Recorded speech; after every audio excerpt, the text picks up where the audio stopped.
ఈ పొట్టు తీసాక బియ్యం వస్తుంది, అవునా? అంటే జీవుడు, బియ్యం ఈజ్ ఈక్వల్ టు జీవుడు. ఈ పొట్టు విడిపోయిన తర్వాత అప్పుడు ఈ బయట శరీరం పడిపోయిన తర్వాత అప్పుడు పరమపదానికి సూక్ష్మ శరీరం వస్తుంది.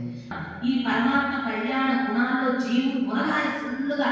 మనం స్నానం చేసేటప్పుడు నది స్నానానికి వెళ్ళినప్పుడు పైపైన మునిగితే కలగల మునగల కనవల నువ్వు పూర్తిగా మునుగు అంటే పక్కన ఉన్నటువంటి అమ్మ పూర్తిగా ముంచుంది. వీళ్ళు భయపడుతూ ఉంటే పూర్తిగా మునుగు కడవల మునుగు అంటే ముంచుతారు. అలా భగవంతుని కళ్యాణ గుణాల్లో జీవులు పరిపూర్ణంగా మునగాలి. ఎంత మునగాలంటే బియ్యము పాలు విడదీసి చూడలేనట్లుగా పరమాణం ఎలా అయితే ఉంటుందో పర్యంతం, అలా భగవంతుని కళ్యాణ గుణాలు పూర్ణ నిండిపోవాలి జీవుడికి. బియ్యం అంటే ఏంటి? పైనుంచి వేసి కలుపుతూ ఉంటారు. పాలన్నాన్ని వండేటప్పుడు పరమాణం నెయ్యి వేస్తూ ఉంటారు. ఈ నెయ్యి అంటే ఏంటి? నిరతిశయమైనటువంటి ప్రీతి. కళ్యాణ గుణాలు అనుభవించుకోవడం ఎలా చెప్తుంది? ఇది అయిందప్పుడు ప్రమాణం పెట్టేది ఆ విధంగా ప్రీతి. ఇక దాంట్లో పాలు బియ్యము నెయ్యి వేస్తే సరిపోయిందా? రాత్రి ఒకటి వేసారు, కొట్టారు. ఏంటది? బెల్లం. బెల్లం కొట్టారా? బెల్లం కూడా వేస్తారా? ఆ బెల్లం అంటే ఏంటి?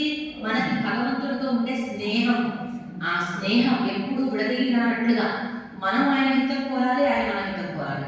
మనం అందరం బాగుండాలని ఆయన ఆత్మ ప్రాణంలో ఎప్పుడు ఉంటాడు. మనం భగవంతుడు బాగుండాలని కోరుకోవాలిగా.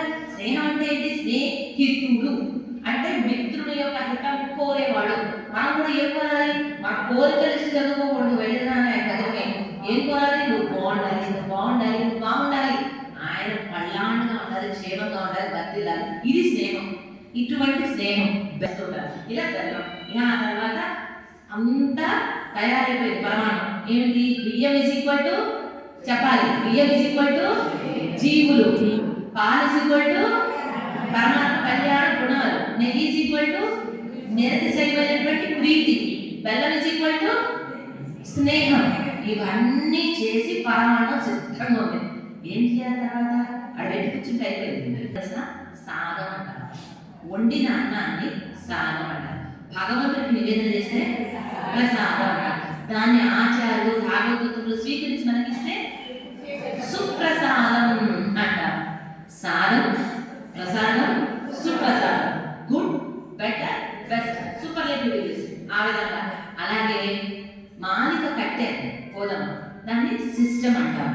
భగవంతుడికి సమర్పించాక ఉచ్చిష్టం, దాన్ని గోధుమ ధరిస్తే స్వచ్చిష్టం. అందుకే భగవంతుడికి స్వచ్చిష్టం అంటే ఇష్టం.